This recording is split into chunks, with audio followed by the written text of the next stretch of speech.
You're doing fantastic in your work, right? You work hard, you deliver, you check every box.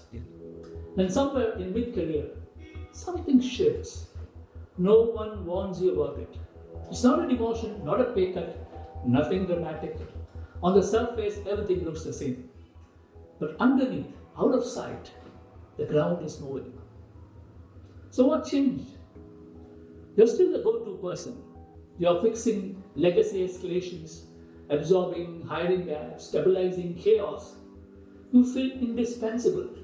But notice this, you're being consulted later. Decisions arrive already formed. You're in the room, but the room no longer moves because of you.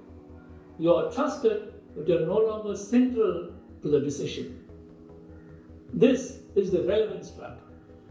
You're still competing on execution value, the ability to do the work, but the organization has moved upstream to decision value, the ability to define the work. They have become so reliable at keeping the engine running, they have stopped asking you where the ship should sail. And here's the dangerous part. That this trip doesn't feel like loss. It feels like continuity. You're busy, you're praised, you're stable. You build your career on being steady. That steadiness made you valuable.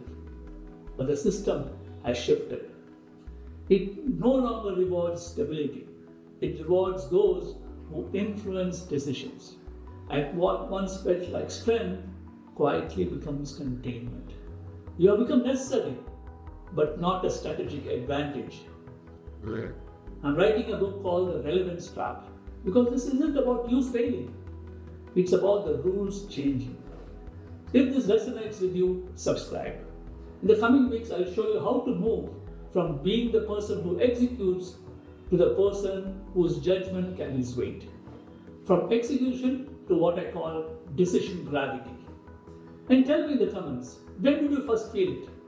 The moment you were still trusted but no longer influencing the outcome. I'm Venkatachalam Vishwanathan and this is the Relevance Trap.